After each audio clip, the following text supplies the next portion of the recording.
자, 우리는 지난주에 요한 2서를 살펴보았습니다. 요한 2서는 예수님께서 육체로 오신 부분과 서로 사랑함이라는 부분을 서로 연결짓고 있었습니다. 예수님께서 육체로 오신 것을 인정하는 자마다 서로 사랑하게 될 것이라는 부분을 서로 연결시키고 있다는 거예요. 성경 66권의 종착점을 거의 다 다가오면서 어쩌면 상투적으로 느낄 수도 있는 사랑을 강조하고, 우리가 익히 잘 알고 있다고 생각하는 예수님께서 육체로 오셨다라는 부분이 강조되고 있음은 단순한 부분이 아니라는 것을 좀 잘 아셨으면 좋겠습니다. 우리는 너무 쉽게 사랑을 이야기합니다. 너무 쉽게 사랑을 말하기 때문에 인간이 말하는 사랑은 너무 가벼운 사랑이 되어버렸습니다. 여러분, 예수님께서 육체로 오셨다는 것은, 또 다른 말로 하면 하나님께서 육신을 가지신 인간으로 오셨다는 것은 저와 여러분, 인간을 구원하시는 하나님의 최고의 사랑이고 지혜입니다. 그러니까 사랑의 극치예요. 성육신은 신이 인간에게 보여줄 수 있는 최상의 사랑의 극치입니다. 여러분 생각해 보세요. 온 우주를 지으신 하나님께서 정말 조그만 지구 안에 미물과도 같은 인간으로 오셨다는 것이 여러분 단순한 사건이 아니라는 거죠. 정말 말도 안 되는 겁니다. 여러분이 개미를 헤아리려고, 개미 안에 마음이 있는지 모르겠지만 개미도 장애물 보면 피하고 싸우고, 그죠? 여러분이 개미의 마음을 헤아려 보려고 개미가 되는 것보다 더 큰 사건인 거예요. 여러분이 개미가 된다 생각해 보세요. 이게 보통 일인가? 그죠? 정말 말도 안 되는 거죠. 말도 안 되는 거예요. 그러니까 세상이 믿지 못하는 것이고, 저 그리스도는 예수님께서 육체로 오셨다고 말도 안 된다고 그렇게 거짓 이서를 믿는 자들에게 유포하는 겁니다. 그리고 세상 사람들은 그것이 맞아 보입니다. 너무 말도 안 되는 이야기니까. 자, 그럼 여러분, 하나님께서 죄된 세상에 인간이 되셨다라는 거, 육신이 되셨다라는 것은 어떤 의미가 있는 겁니까? 물론 우리는 압니다.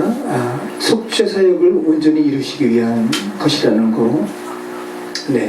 속죄 사역이라는 이 구속사적 사건 외에 죄된 인간이 하나님의 인간 되심, 하나님의 육신 되심, 이 성육신의 진리를 수행할 때 서로 사랑함이라는 측면에서 어떠한 무슨 의미가 있냐라는 말씀이에요. 성육신의 의미가 서로 사랑함이라는 의미로 연결시킬 때 여러분은 어떠한 의미를 찾을 수 있다는 겁니까? 신학교에서 함께 공부했던, 기숙사를 함께 썼던 한 목사님이 계십니다. 지금 경남에서 인권과 관련된 사역을 하십니다. 외국인 노동자, 또 인권에 대한 그런 사역을 하시는데, 한번 휠체어에 앉아만 봐라. 앉기만 해도 세상과 장애를 가진 사람들의 그 눈높이가 얼마나 다른지 알게 될 것이다.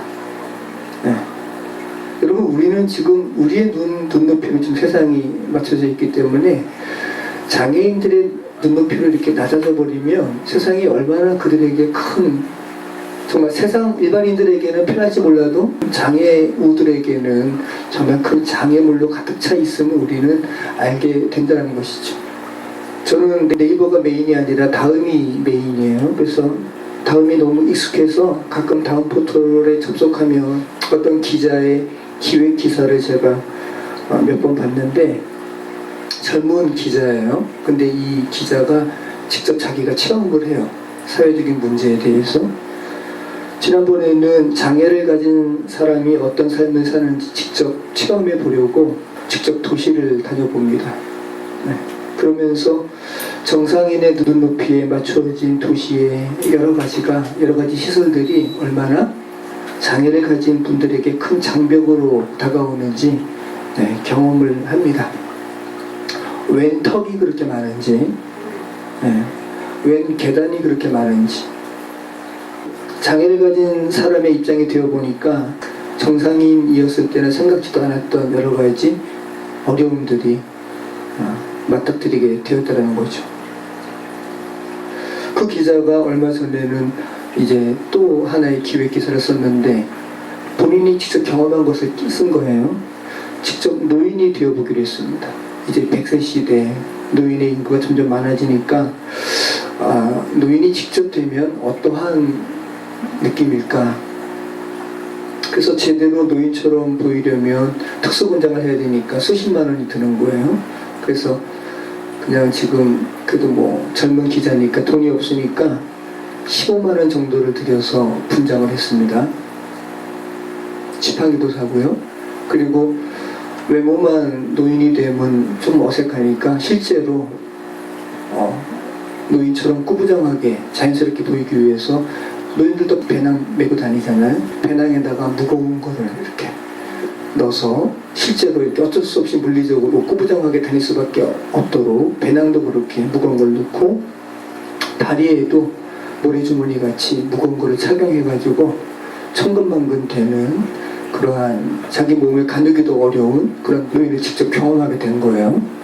40세가 안 된, 40살이 안 된 젊은 기자의 기획 기사였는데 그렇게 서울의 지하철을 타고 멀리도 다녀보고 그냥 다 사람들 출근 시간이 지나고 이렇게 한적한 지하철에 자기가 노인이 되어가지고 공짜 지하철표 받으면 그렇게 다니잖아요. 그죠? 그래서 여러 가지 상념이 드는 거죠. 이런 것도 경험해보고 그렇게 노인이 되어서 하루를 이렇게 지났습니다. 그리고 집으로 돌아왔는데 빨리 이 노인의 짐을 벗어버리고 싶었다고 천근만근 되는 그 짐으로 직접 하루 동안 노인의 삶을 살아보니까 너무 쉽지 않은 거죠. 사람들이 노인을 어떻게 바라보는지 그 시선과 태도 또 마음은 청춘 같은데 몸은 마음과는 다르게 저하되었잖아요. 노인들은 그러한 신체 능력에 그 저하된 신체 능력을 직접 경험하면서 노인의 삶을 직접 하루 동안 경험한 거죠. 아마 그 기자는 이제 나이 드신 연세 드신 분들을 보면서 예전과는 다른 생각으로 그들을 대하게 될 거예요. 여러분, 예수님께서 하나님께서 우리 인간의 몸으로 육신으로 성육신하신 그런 부분들은 육체로 오신 것은 인간을 체휼하시기 위해서 스스로를 제한하신 거예요. 초월적인 신으로 저 멀리서 우리를 관망하시는 것이 아니라 직접 여러분의 그 제한된 모습으로 낮아지신 겁니다. 그래서 그분은 정확히 아십니다. 무엇으로 우리가 한계를 느끼는지 육신적인 한계 말고 신체적인 능력 말고 정신적으로도 마음적으로도 어떠한 부분에 한계를 느끼는지 하나님은 정확히 아시죠. 그래서 우리를 치유하실 수 있는 거죠. 예수 그리스도의 성육신의 한 의미예요. 그 성육신을 우리가 깊게 생각할 때, 그 성육신에 우리가 주목할 때 우리는 지엽적인 자기 문제를 넘어서 서로 사랑함이라는 최고의 가치에 도달할 수 있게 되는 거죠. 굉장히 귀한 영성의 글을 썼던 헨리 나우엔이 그러한 삶을 일부 살았습니다. 이분이 그런데 카톨릭 사자였고요. 또 심리학 교수였어요. 굉장히 탁월한 사람입니다. 그래서 예일 대학에서도 가르치고 하버드 대학에서도 교수 생활을 한 사람입니다. 그런데 이 헨리 나우엔이 하나님께서 주신 자신의 소명이 교수가 아니라 장애를 가진 이들과 함께 사는 것임을 깨닫습니다. 하나님께서 그렇게 본인에게 말씀하셨다는 거죠. 장애를 가진 사람들과 함께 살아라. 그러면 그들이 너를 가르칠 것이다. 헨리 나우엔이 자기가 그들을 가르치는 게 아니라 장애를 가진 사람들이 너를 가르칠 것이다. 이런 소명의 외침을 듣고 말씀을 듣고 캐나다의 데이브레이크 이 장애 공동체에 들어가서 사십니다. 굉장한 분이죠. 그리고 이분이 쓰신 글이 많아요. 하나님께서 주신 선물과도 같은 그런 묵상집들을 헨리 나우엔이 많이 남겨놨죠. 자, 지금 제가 성육신에 대해서 말씀 나누고 있습니다. 성육신. 그렇다면 우리는 성육신과 관련해서 요한서신에서 저 그리스도의 정체를 사도 요한이 어떻게 폭로하고 있는지를 다시 한번 생각해 볼 필요가 있습니다. 요한이 저 그리스도에 대해서 뭐라고 이야기해요? 성육신을 부인하는 자가 저 그리스도다. 하나님께서 육체로 오심을 부인하는 자마다 저 그리스도고 이미 세상에 와 있다. 그러니까 저 그리스도는 그때도 있었고 지금도 있는 거예요. 예수님께서 육체로 오심을 부인하는 거짓 이설은 기본적으로 인간을 위한 속죄 사역의 근간이 흔들리는 그러한 거짓 이설이고, 또 예수님께서 인간으로 오신 것 자체가 지금 계속 제가 말씀드린 사랑의 극치이기 때문에 이 부분이 흔들리면 그리스도인들이 서로 사랑함이라는 예수님의 이 세계명을 실현할 수가 있어요, 없어요? 없어요. 네. 완전히 흔들려 버리는 겁니다. 그러니까 저 그리스도인 거죠. 인간은 죄 가운데 멸망당할 수밖에 없는 것이고, 그래서 사랑의 사도 요한은 사랑에 대하여 논하면서 어떤 이에게만큼은 이 사랑이 제한되어야 돼 라고 이야기합니다. 어떤 대상은 이 사랑에 대하여 제한받아야 될까요? 아주 단순한 거예요. 예수님께서 성육신 하셨다는, 하나님께서 육체로 오셨다는 이 진리를 부인하는 자들에게는 더 이상 사랑이 계속 관용되면 안 되지.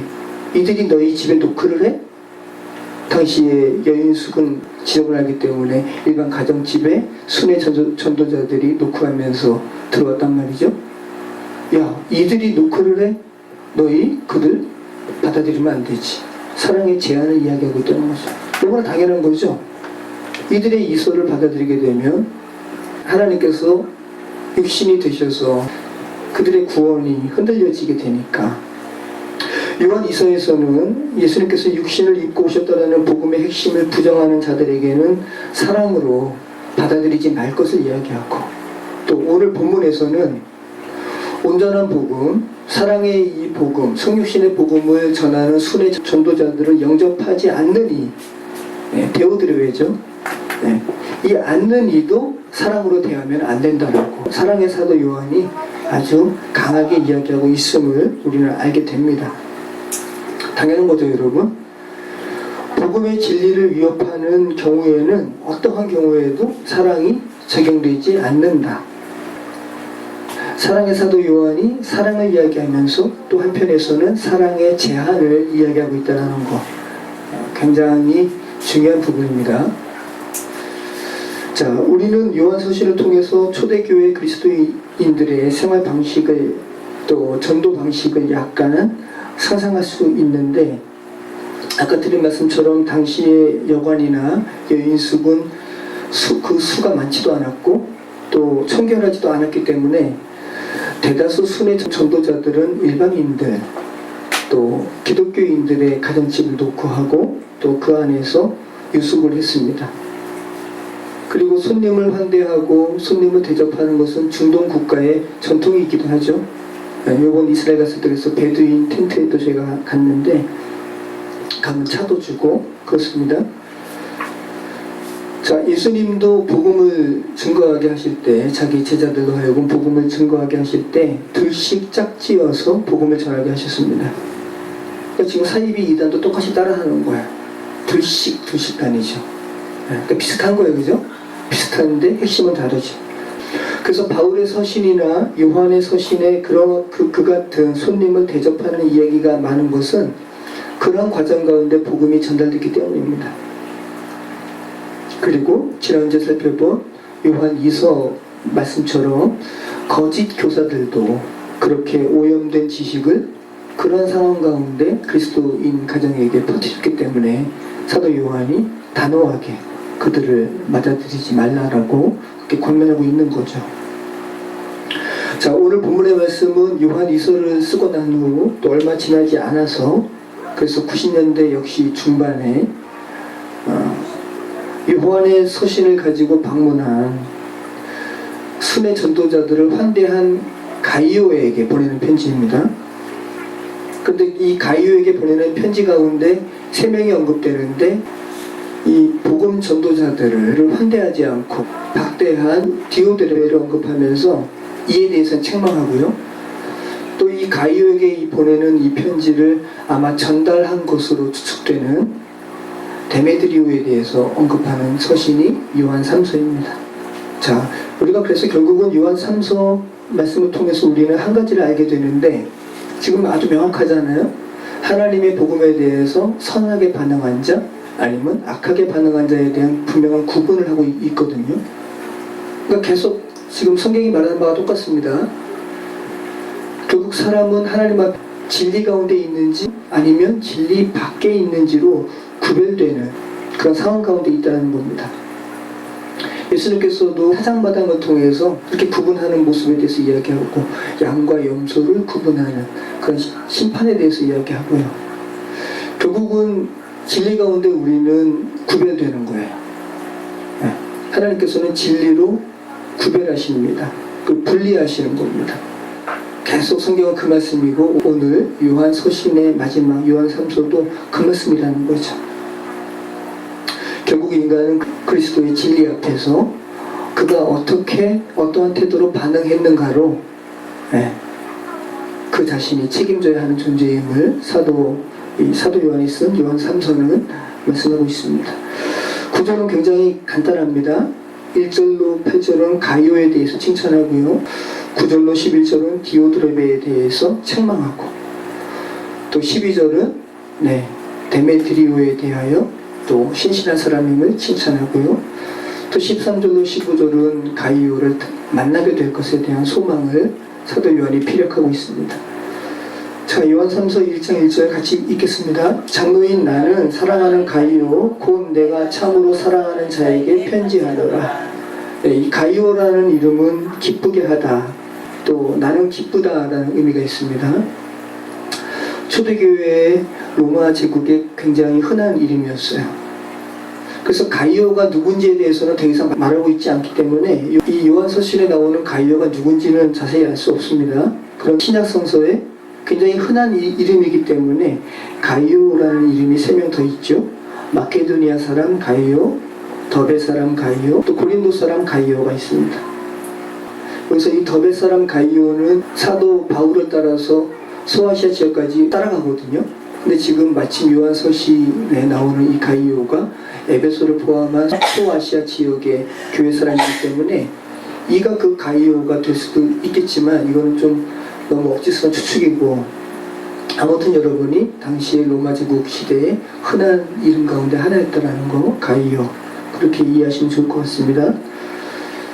자, 마케도니아 사람에 관해서는 사도행전 19장 29절에 나오죠. 온 시내가 요란하여 바울과 같이 다니는 마케도니아 사람 가이오와 아리스다고를 붙들어 일제히 연극장으로 달려 들어가는지라. 자, 더베 사람 가이오에 대해서는 사도행전 20장 4절에 나오죠. 아시아까지 함께 가는 자는 베리아 사람 브루야드 소바도와 데살로니가 사람 아리스다고와 세군도와 더베 사람 가이오와 및 디모데와 아시아 사람 두기고와 드로비모라. 그리고 고린도 사람 가이오에 대해서 바울이 얘기하죠. 고린도전서 1장 14절 나는 그리스도와 가이오 외에는 너희 중 아무에게도 내가 세례를 베풀지 아니한 것을 감사하노라. 자, 2절 말씀 같이 읽겠습니다.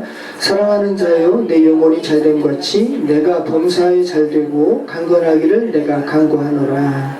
네, 여러분 아마 이 말씀 많이 들었을 거예요. 사랑하는 자여 내 영혼이 잘된 같이 내가 범사에 잘되고 강건하기를 내가 간구하노라. 영혼도 잘되고 범사도 잘되고 또 육신적으로도 건강하고, 그래서 소위 순복음에서는 이것을 삼중 축복이라고 이렇게 이야기하죠. 영혼도 잘되고 범사에 잘되고 육신도 강건한 삼중 축복의 원리가 되는 구절로 그들은 말씀하는데, 여러분 성경 말씀을 이렇게 원리화하고 공식화하는 것은 별로 좋은 것이 아닙니다. 네, 지극히 기복신앙적이고 번영신앙적인 그런 모습들이에요.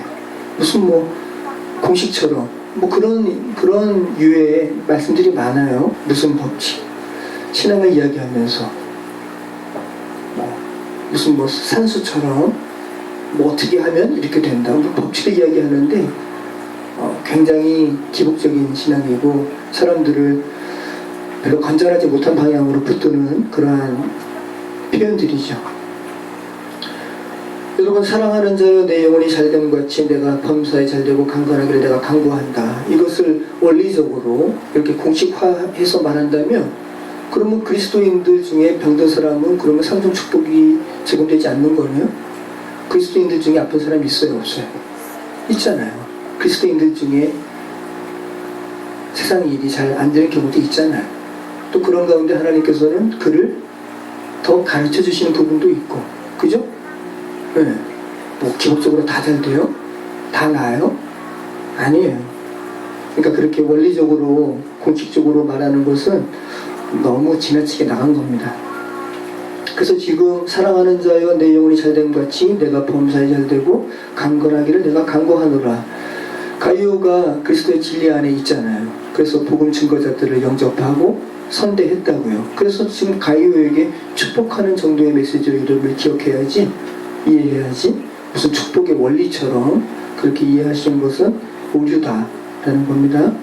3절 말씀, 형제들이 와서 내게 있는 진리를 증언하되 내가 진리 안에서 행한다 하니 내가 심히 기뻐하노라. 내가 내 자녀들이 진리 안에서 행한다 함을 듣는 것보다 더 기쁜 일이 없도다. 네, 사도 요한이 굉장히 기쁘다 그러죠. 왜 기쁘다 그래요? 내가, 가이오 너가 진리 안에서 행한다 하니 내가 심히 기쁘다. 네, 심히.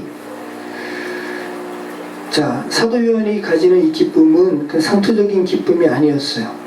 네, 사도 요한이 심히 기쁘다라고 할 때 이 기쁨은 성도들이 진리 안에서 행하는 것을 보는 기쁨이었습니다. 요한일서 1장 4절에서도 심히 기쁘다는 말을 하고 있거든요. 너희 자녀들 중에 우리가 아버지께 받은 계명대로 진리를 행하는 자를 보니 내가 심히 기쁘다. 네. 죄된 세상에서 세상 사람들은 비진리 가운데 죄를 파먹고 죄 가운데 오염되어서 결국은 부패해서 죽어가는데, 그 가운데서 정말 진리의 복음을 수용하고 진리 가운데 온 사람들이 그 진리 가운데 생활하는 것을 보고 사도 요한이 너무 기뻤다라는 거예요. 이 심히 기쁘다고 할 때 이 심이라는 말은 리안이라는 헬라어인데 측량할 수 없을 정도로 기쁘다라는 거예요. 측량할 수 없을 정도로. 야, 정말 기쁘다가 아니라, 야, 너가 진리 가운데 행하는구나. 내가 측량할 수 없을 정도로 내 기쁨이 크다라는 거죠. 여러분은 어떤 기쁨이 그렇게 크세요? 그죠? 근데 사도 요한은 죄 가운데 죽었던 사람들이 살아나서 진리 가운데 행한 것을 보고 너무 기쁘다.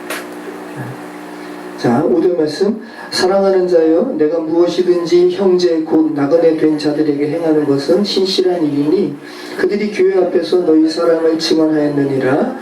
내가 하나님께 합당하게 그들을 전송하며 좋으리로다. 이는 그들이 주의 이름을 위하여 나가서 이방인에게 아무것도 받지 아니함이라. 그러므로 우리가 이 같은 자들을 영접하는 것이 마땅하니 이는 우리로 진리를 위하여 함께 일하는 자가 되게 하려 함이라. 우리 현대어 성경으로 같이 읽겠습니다. 사랑하는 형제여, 그대가 여행 중에 있는 교사들과 전도자들을 따뜻하게 대접해 주었다니 참으로 하나님을 위하여서 훌륭한 봉사를 한 것입니다. 그들이 이곳 교회에 와서 당신의 우정과 사랑에 넘치는 환대에 대해 낱낱이 이야기해 주었습니다. 그대는 그들을 따뜻하게 대접했을 뿐만 아니라 다음 여행지로 떠나보내면서 풍성한 선물까지 안겨주었다니 그것은 내가 받은 것이나 다름없이 기쁜 일입니다. 하나님께서 기뻐하시도록 앞으로도 그들을 잘 대접하여 보내시기 바랍니다. 주님을 알리고 복음을 전하러 다니는 사람들은 그리스도인이 아닌 사람들에게 필요한 음식이나 의복이나 잠자리나 돈을 청해서는 안 됩니다. 그러니 우리 스스로 그들을 돌보아 주어야만 합니다. 그래야만 우리도 주님의 일에 함께하는 동반자가 될 것입니다. 사도 요한이 아주 전도여행의 핵심에 대해서 이야기하죠. 그래서 제자 훈련을 하게 되면 이 전도여행에 앞서서 이런 부분들 이야기하는 거예요. 우리가 기도하고 또 어떠한 전도여행 팀에는 거지 전도여행이라고 그러죠. 돈 하나도 준비하지 않고 떠나기도 하고, 또 어떤 팀에는 교통비만 가지고 가도록 하기도 하고, 실질적으로 이렇게 전도할 때 정말 우리를 그 전도팀을 환대하는 그리스도인들을 만나게 되죠. 놀랍도록 하나님께서 역사하신 것을 보게 됩니다. 자, 우리 마태복음 10장 9절 말씀 보면 예수님께서 이 전도에 관해서 하나의 그런 지침을 말씀하시죠. 같이 읽겠습니다.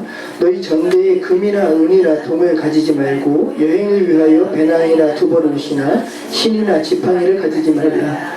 이는 일꾼이 자기의 먹을 것 받는 것이 마땅함이라. 어떠한 성이나 마을에 들어가든지 그 중에 합당한 자를 찾아내어 너희가 떠나기까지 거기서 머물라. 또 그 집에 들어가면서 평안하기를 빌라. 그 집이 이에 합당하면 너희 빈 평안이 거기 임할 것이요 만일 합당하지 아니하면 그 평안이 너희에게 돌아올 것입니다.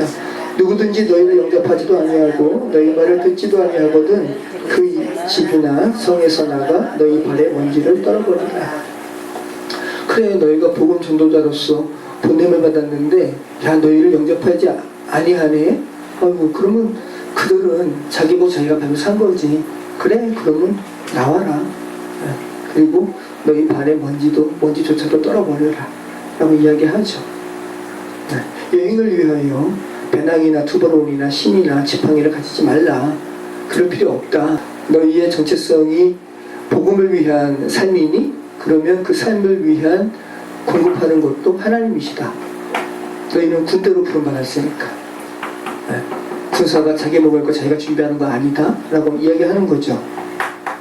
이는 일꾼이 자기 먹을 것 받는 것이 마땅함이라. 자, 9절 말씀. 내가 두어 자를 교회에 섰으나 그들 중에 으뜸되기를 좋아하는 디오드베레가 우리를 맞아들이지 아니하니 그러므로 내가 가면 그 행한 일을 잊지 아니하리라. 그가 악한 말로 우리를 비방하고도 오히려 부족하여 형제들을 맞아들이지도 아니하고 맞아들이고자 하는 자를 금하여 교회에서 내쫓는도다. 사랑하는 자여, 악한 것을 본받지 말고 선한 것을 본받으라. 선을 행하는 자는 하나님께 속하고 악을 행하는 자는 하나님을 배우지 못하였느니라. 자, 교회의 대적자 디오드베에 대해서 지금 사도 요한이 이야기합니다. 자, 현대어 성경으로 같이 한번 읽겠습니다. 나는 이런 이야기를 편지로 남아 간단하게 적어 그 교회에 보냈습니다. 그러나 그리스도인들의 지도자로 자처하면서 자기를 다른 사람 앞에 내세우기를 좋아하는 교만에 찬 디오드베레가 나의 권위도 인정하지 않고 충고도 받아들이지 않고 있습니다. 내가 이번에 내가 그곳에 갈 기회가 있으면 그의 잘못된 행동과 모독적인 언사로 나를 중상한 데에 대해 추궁할 생각입니다. 그런 전도 여행에 나선 교사나 전도자들을 환영하기는커녕 그들을 다른 형제들이 돕지 못하도록 방해하고 있습니다. 게다가 그들을 대접하는 형제들은 교회에서 쫓아낼 정도입니다. 사랑하는 형제여, 그대는 디오드베레가 저지른 이 같은 악한 일을 본받지 마십시오. 오로지 선한 일만을 본받아 따르십시오. 옳은 일을 하는 사람은 자기가 하나님의 자녀라는 것을 증명하고 있지만 악한 일을 계속 걸어가는 사람은 하나님께 멀리 떠난 자라는 것을 스스로 드러내고 있는 것입니다. 자, 디오드베레라는 이름의 의미가 양육받음이라는 의미예요. 그런데 본문에 나오는 사도 요한이 책망하는 이 디오드베레는 본문에 자기의 이름처럼 양육받는 게 아니라, 그죠? 오히려 으뜸되려고 자신을 드러내려고 주께서 세우신 권위 넘어서 올라선 사람임을 요한이 드러내고 있습니다. 자, 우리가 읽은 이 구절로 이 11절 말씀에는 디오드베레의 악행을 세 가지로 지적합니다. 첫째는 사도 요한의 권위를 무시했다고, 그죠? 무시하고 대항했다고. 여러분, 교회는 군대입니다. 여러분, 교회는 여러분 철저하게 질서예요. 군대는 굉장히 질서가 있는 거예요. 그래서 군대에서 큰 죄가 뭐죠? 하극상. 네. 전쟁에서 하극상은 사형입니다. 여러분, 구약부터 신약에 이르기까지, 이 신약이 지금 마지막 부분 아니에요? 질서와 권위에 대해서 성경이 말하고 있는 것은 여러분, 이것은 가볍게 볼 것이 아니라는 거죠. 자, 둘째, 디오드베레의 악행이 뭡니까? 사도 요한이 보내는 대리인도 영접하지 않았습니다. 그리고 오히려 그들을 섬기고자 하는 이들을 교회에서 내쫓았다. 그죠? 이게 세 번째죠. 자신을 책망하거나 반대하는 자들을 교회에서 내쫓았다. 이것이 디오드베레의 세 가지 악행입니다.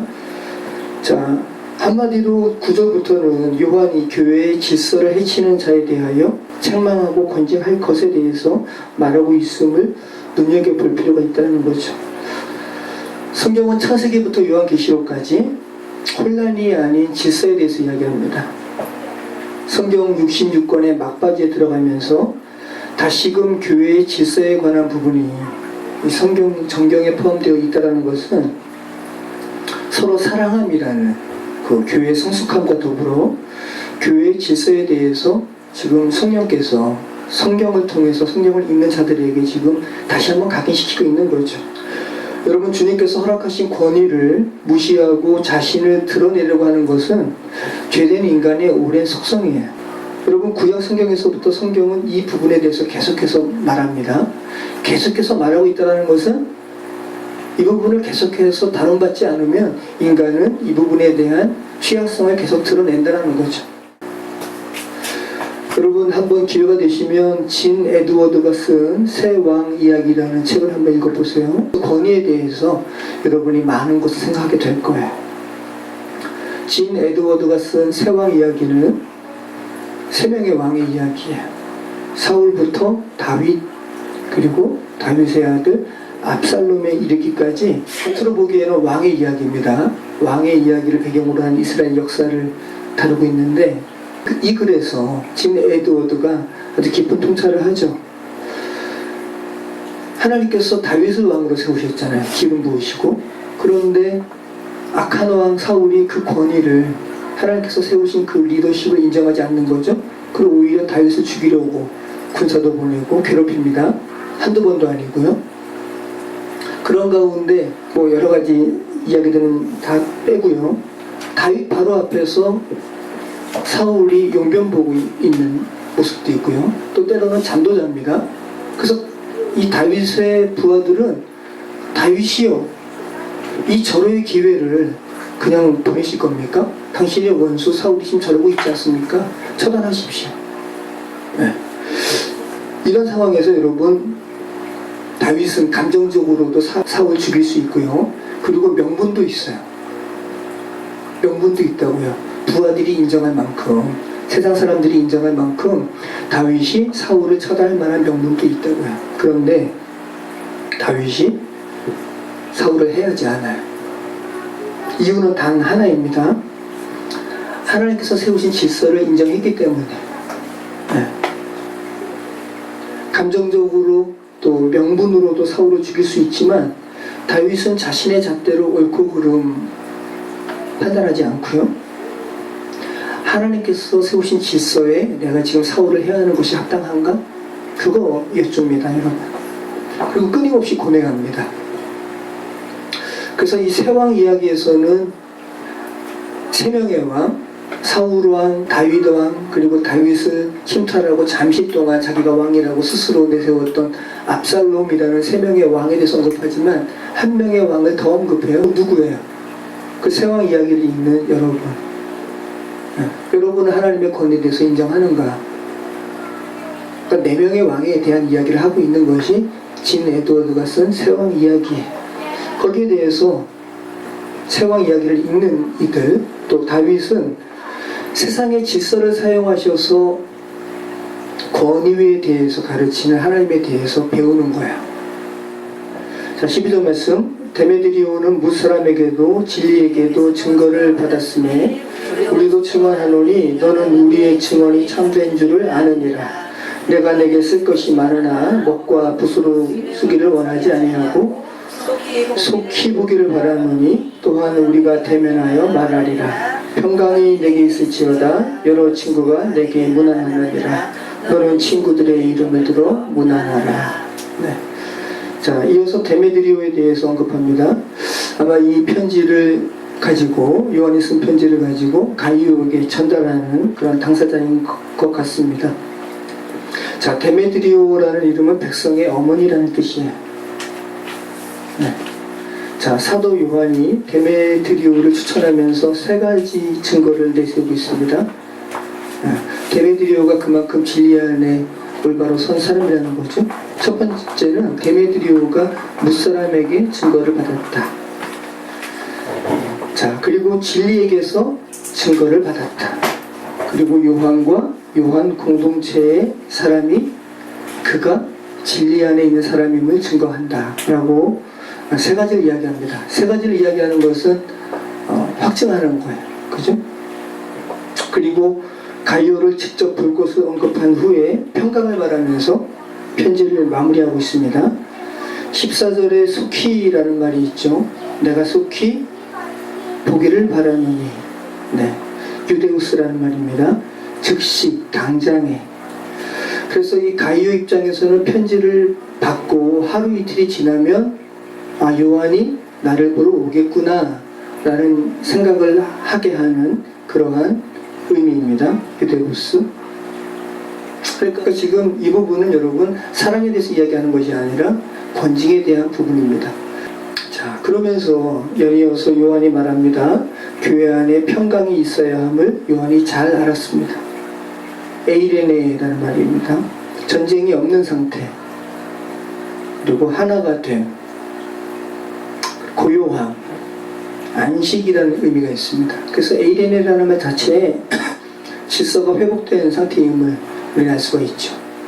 자, 말씀 마치겠습니다. 우리는 요한서신 1서, 요한 2서, 3서, 헬라어로는 이요한, 네, 이요한. 우리말이 굉장히 헬라어 발음을 많이 따라갔습니다. 이요한, 알파, 베타, 감마. 네. 그래서 ABC가 헬라어 알파벳에서는 알파, 베타, 감마거든요. 요한, 알파, 베타, 감마. 요한 1서, 2서, 3서를 통해서 정경 66권의 마지막 부분에서 주님께서 사도 요한을 통해서 제시하신 세 가지를 보게 됩니다. 각각의 강조점은 뭡니까? 요한 1서와 2서는 그리스도께서 육체로 오신 부분에 대해서 깊은 통찰을 하게끔 하고 있었습니다. 요한은 요한 1서에서 단도직입적으로 말합니다.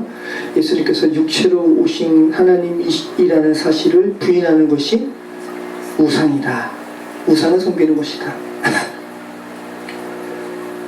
그 엄청난 사랑의 성취를 부인하기 때문에 사람들은 자기가 이해할 수 있는, 그죠? 자기 이해에 맞는 종교 행위를 하고 또 자기의 잣대로 사랑의 행위를 하지만 요한은 말합니다. 그러한 너희의 행위는 너희 자기 만족을 벗어나지 못할 거야. 그리고 그것이 그 자기 만족이 영원할 줄 알아? 결국은 결핍을 느끼게 될 거야.